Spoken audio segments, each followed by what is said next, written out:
Hi, everyone, and welcome back to the Coming Out Cosmic podcast. My name is Christine Nowinski, ET Contactee, awakening coach and founder of Coming Out Cosmic. Today, I have my friend Rosanna, who came back for another podcast episode. Hi, Rosanna. Hi, everyone. Thank you so much for coming back. And on our episode today, we have an interesting topic that I'm sure many of us can relate to, especially with it being summertime, and that is alcohol, potential negative entities that can influence you when you are under the influence of alcohol, and the different vibrational states that alcohol can put you in. Before we get into any of our stories about negative entities and alcohol, and before we get into any of the truths that I believe that we believe are true about alcohol in general, I've got Rosanna sitting here dying with a glass of de-alcoholized, I think that's how you say it, de-alcoholized wine. I think that's what it said on the bottle. I don't know why it just doesn't say non-alcoholic, but I guess it's wine that does not have alcohol in it. I don't know how they do it. I hope, because I've been craving wine, but I don't want to get the hangover. I hope this tastes good. Yes, she's dying. We're sitting here eating charcuterie cheese, and I'm like, you cannot sip your wine until we get on the podcast, because I want your true, authentic reaction of what de-alcoholized wine tastes like. So which wine do you have there? All right, so I'm a red wine drinker, semi-sweet, dry wine person, and this is a red wine, so let's try it. Dun, dun, dun. She's looking like at it. I mean, it's not bad, but it definitely, I think there's no, after punch, I guess what you can say. It tastes like wine, but you know how wine has that, not an aftertaste, but, a little kick to it? Yeah, the alcohol? There's no kick to it. Yeah, can I taste it? Yeah, here. Okay. Oh, yeah, it tastes like water. It's not awful.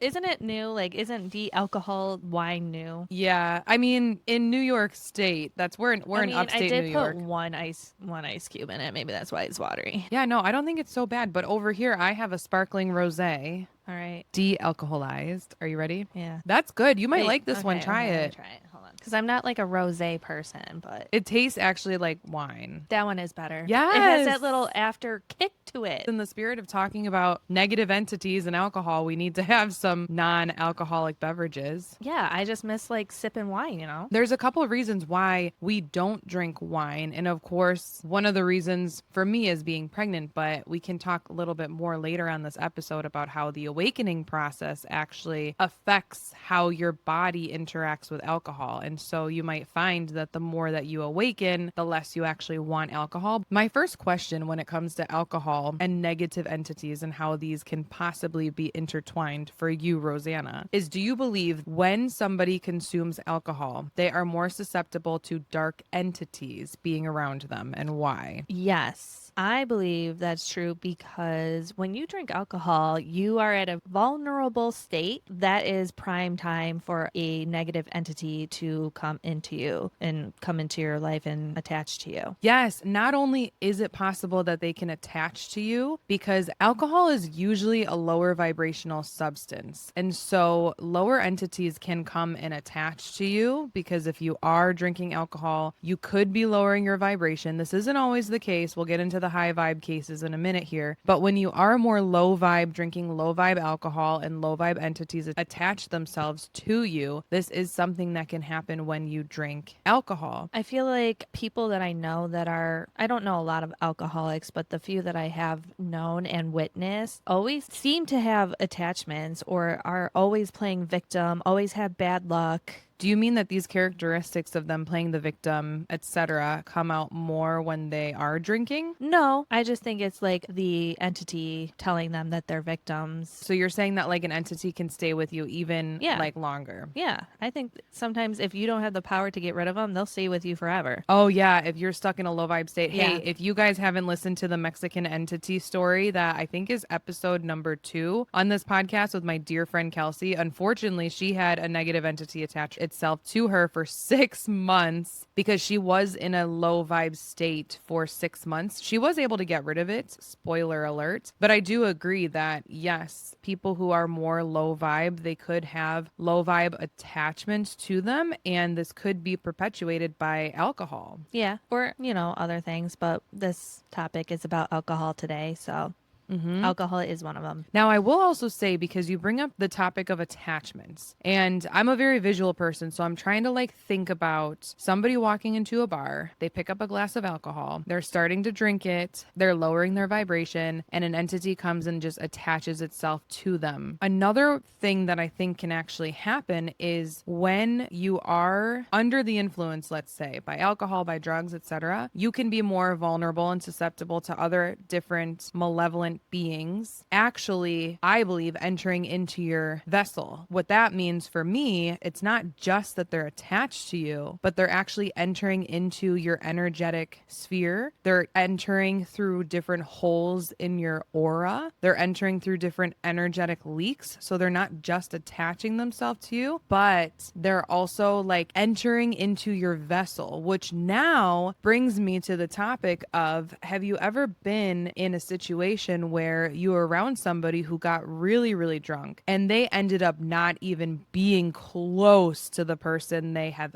ever been sober, and they seem like they might even look like an entirely different person? Have you experienced that? Oh, yeah. They got real nasty. Yeah, and it's like, I don't even know who you are. And I think that in those cases, it's like a negative entity not just attaching itself to you, but potentially entering your vessel. I'm not saying that they're kicking you out in any way. Like, your soul is still there. Your soul is sovereign, and this isn't meant to scare anybody. But I think that we live in an infinite universe. Anything is possible.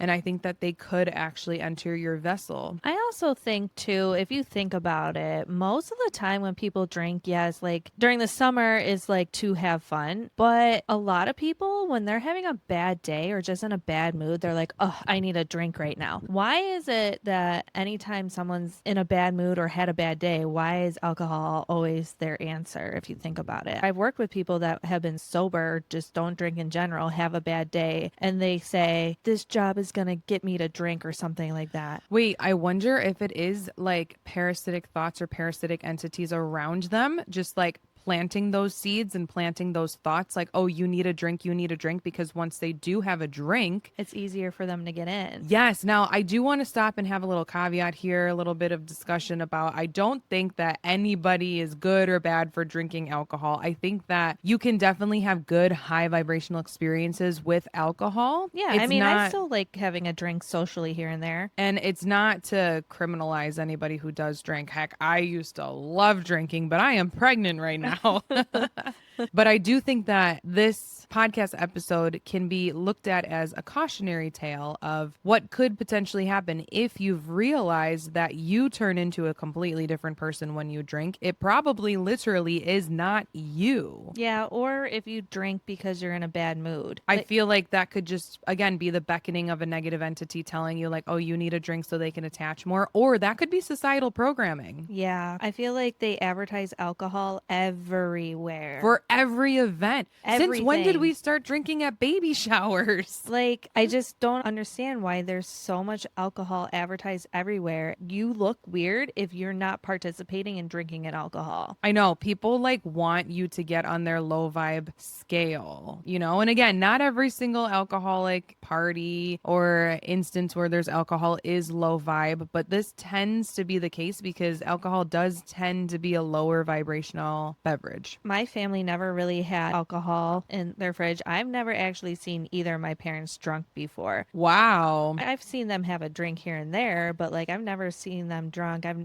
never seen alcohol in my house. I mean, Yeah. maybe a bottle of vodka. That my Actually, same. My parents, well, I mean, they had to raise 4 kids. I don't think they started drinking until we all left the house. So moving on to another theory that I've actually heard about negative entities and alcohol. I have heard that negative lower vibrational entities love to hang around bars. They love to be inside bars. They love to be outside bars. They love to go places where they know that people are going to be drinking because it is like easy access for them. I can see it. Yeah, especially like a good dive bar. A good dive bar. Those are where the best drunks are. But you know, I think that I'm at a point in my awakening where even though I'm pregnant and I can't drink, I don't want to drink. And you might find this as you awaken more and more, which for me means that you're expanding expanding your consciousness, you're raising your vibration. So you're not as attracted to those lower vibe beverages anymore. So if you're finding that, oh my gosh, you are not the same person you were in your 20s, because in your 20s or whatever age you were drinking a lot, you could have just been honestly in like a lower vibrational state and also very susceptible to societal programming around you. But now, if you are becoming more awakened, you might notice that you don't even want alcohol anymore. But at the same time, I haven't been wanting to drink as much the past couple years in my awakening. But I've also noticed that when I have a night that I plan because the next day I have nothing to do, I want to have a couple drinks, I want to feel good, I can't even get tipsy anymore. I don't know. It's weird.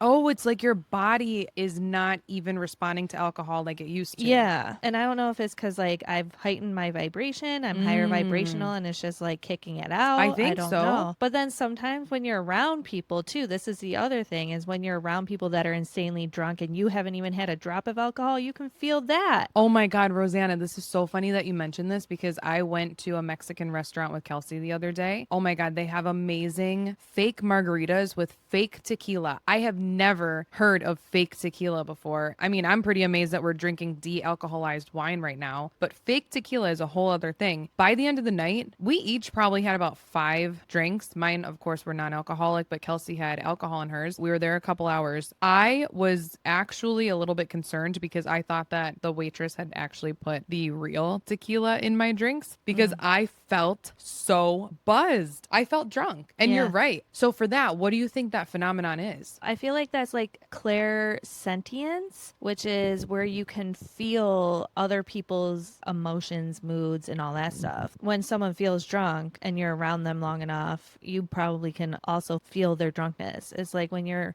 with someone who's in a bad mood, you start getting in a bad mood for no reason. Yes. Or if someone's in a good mood, then you're in a good mood because they're in a good mood. So I feel like when you do make it pretty far in your awakening, when you're feeling pretty enlightened, when you're feeling pretty high vibe, this episode isn't to derail you from ever going to a place where there's alcohol ever again, because I don't want you to be afraid that there's lower entities there or that there's other people who have attachments, etc., which all could be very possible. However, if you do want to go and have a good time, you could literally just sit, observe, and start feeling the drunkenness from other people, because as you awaken more, your psychic development awakens more as well, which allows for you to have different clairs, such as clairsentience, like Rosanna mentioned, where you can feel things from other people. You're more of an empath, etc. And I remember our mentor Shiv told us he used to be able to go to bars, feel so drunk out of his mind. And then the second he walked outside, he was just completely fine and sober with the fresh air. Yeah, but he didn't even drink either. He didn't drink either because he was so spiritually advanced. And unfortunately, he's no longer with us. He is just very needed on the other side, I believe, right now. But I'll never forget that about him, because at the point when Shiv told us that this was even possible, I was like, what? We can avoid the hangover? We can avoid the hangover. Yes. Well, as long as you clear everything out, because if you let that negative energy stay with you, when you go home, you can wake up with a headache. I've done it. I've forgotten to cleanse myself. Okay, so yeah, let's talk about, even if you do go out, you don't have a drink, and you still wake up and you're feeling hung over, how do you cleanse your energy? Usually at night, what I do is I just imagine myself in a bubble with a lot of white light just to clear out energy. Or you can cut cords. I know that's something you like to do. Sage, Palo Santo, just clear the energy, clear the air. So, interesting thing that I heard about putting a bubble of protection around you. This is not something that I ever heard of, but I always trust that anytime I see something on social media, it's meant for me to at least ponder and to think about. Somebody posted on Threads, the whole idea of putting a bubble of white light around you is meant to be something of the false light. And so when you talk about false light, it's like those who do preach light, but they're actually like working for the dark. So if you can stay with me here, it's like they teach people to put bubbles of white light around them for protection. Yes. At the same time, these bubbles of white light can be seen in the astral so easily, it would actually attract more negative entities to you. So am I doing something wrong? wrong. See, this was the first time that I heard of this today. It didn't very much resonate with me. I would say unless it resonates with you, and unless this entire podcast episode resonates with you, like take or leave anything that we say about alcohol, about white light, about protecting yourself, etc. But for me, the solution that I read was if you don't want these negative entities to be by you, to also put a transparent film. Imagine a transparent film over your white light protection bubble so that you are invisible, like a cloak, like I Harry guess, Potter. I mean, because I feel like maybe that's what I do. Like, I imagine myself in a bubble, and then the light is in the bubble with me, not necessarily the bubble is light. Oh, I like that. That's how Okay. I envision myself. I So like maybe I'm that. doing it right. I feel like I wake up fine. I feel good when I Mm-hmm. remember to do that. But I also believe if you believe this white light's going to help, it's going to help. If you believe this Absolutely. white light's going to bring in bad guys, then it's going to bring in bad You know what? guys. Now I wonder if this girl who posted this thing on Threads is actually the false light herself. I don't know. That's why it's Ah. very important to take what resonates and do what works for you. So, tying this back to alcohol, if you enjoy drinking and you have a positive experience and you don't turn into a mean person like I used to, then keep doing it. Yeah, well, if you have the intention of having a good time when you're drinking, that is good energy, good vibes, you know? Mm-hmm. It's like when you are going to celebrate for somebody, that's good energy and usually you are in a good mood. But Yep. sometimes when you just go to drink, I've seen people just get angry out of nowhere because they're just drinking because they want to, not because of they Bec- have intentions behind it, because they want to or because the entity wants them to. or both. Right. Okay. So this actually brought up something in my mind. Earlier on in my awakening, I would say before I was even awakened, but I was on my journey because I'd say that I started awakening in 2012. A lot of people did actually. And that's because the consciousness of the earth was starting to very much rise at that point and it has not stopped. But during that time, whenever I would drink, I would always have a really good time with my friends. I'd always be in a very good, high vibrational mood. Things were really great. I never really had a bad incident. I never really had people tell me like, "Oh my God, Christine, who were you last night? Like you were just off the wall." Never. It was always like good vibes. Yeah, we always have fun. Yes, that was like early 20s. Now, deeper into my awakening, when I was dating the reptilian, I found that anytime I drank with him, I turned into an evil bitch. Very much so. I've seen it a couple times. It was a little scary.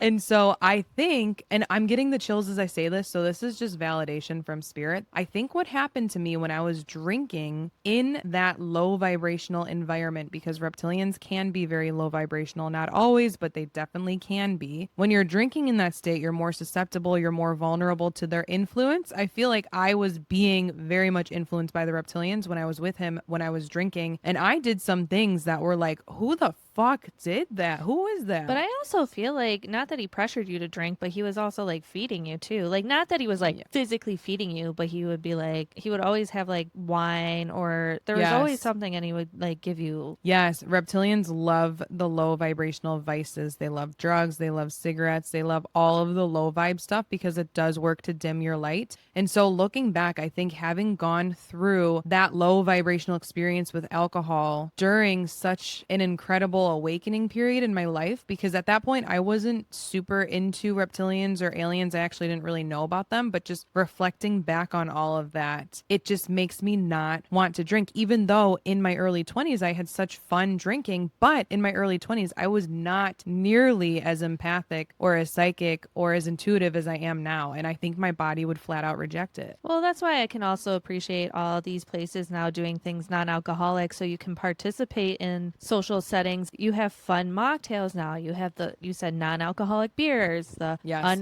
or de-alcoholic whatever wine. De-alcoholized. Whatever. Why can't they just call it Non-alcoholic. non-alcoholic? I don't I know. don't get Because it. it's wine and they fancy. Yeah, and they're fancy. I just really appreciate that these companies or whatever are offering this stuff because I also feel like a lot of the younger generation too that's coming up don't really drink that much anymore either, but they want to participate in like a good social setting and they don't want to be empty-handed when they're socializing. Right. That's a good point about the younger generation. I think that the younger generations, especially the children, but now I know that we're talking more about like the ones who are of age to drink. I do think that they are highly intuitive intuitive psychic, I think that a lot of them are star seeds. A lot of them just don't vibrationally mix well with alcohol. And that's why they are trying to find alternative ways to drink or to drink and still be fancy and have it be non-alcohol, because unfortunately we still live in this 3D societal programming world where alcohol is shoved down your throat. Yeah, it is. So to reiterate here, again, we're not saying to not drink alcohol, especially if it's something that does give you happiness or good vibes, but I mean, I plan on going to a winery and just chilling and having some wine, but just be cautious of where and who you're drinking with. yeah, this is more of like a PSA announcement. If you do ever feel like when you're drinking alcohol or when somebody around you is drinking alcohol and they're not the same person, it probably is literally because they're not the same person. They might have some sort of negative low vibe attachment hanging around or something that actually entered their vessel. And Not to also- worry though. And also, don't be afraid to exit yourself from the situation. I've had it before where I'm just like, I can't be here anymore, and I Ubered home. If you feel like you need out, don't feel bad for leaving. That is a huge step in your awakening, though, to be able to use your intuition to know when a situation is not for you. So if you are able to do that and to do it with grace and to do it without caring about the judgment of other people, then that is so good. So good for you. Drink responsibly. If you want to try de-alcoholized wine, it is not that bad. No, I'm going to have another glass of this. But I do have to say the non-alcoholic tequila was my favorite. I wish I had a brand for you guys. If I can find the brand, I'll link it in the show notes. We hope that this episode has given you a new perspective on how alcohol can influence your awakening and how negative entities can influence you when you're under the influence. Take anything that resonates. If it doesn't resonate, then throw it out the door. And we'll see you in the next one. Thank you for listening, and thank you, Rosanna, for coming back. Thank you.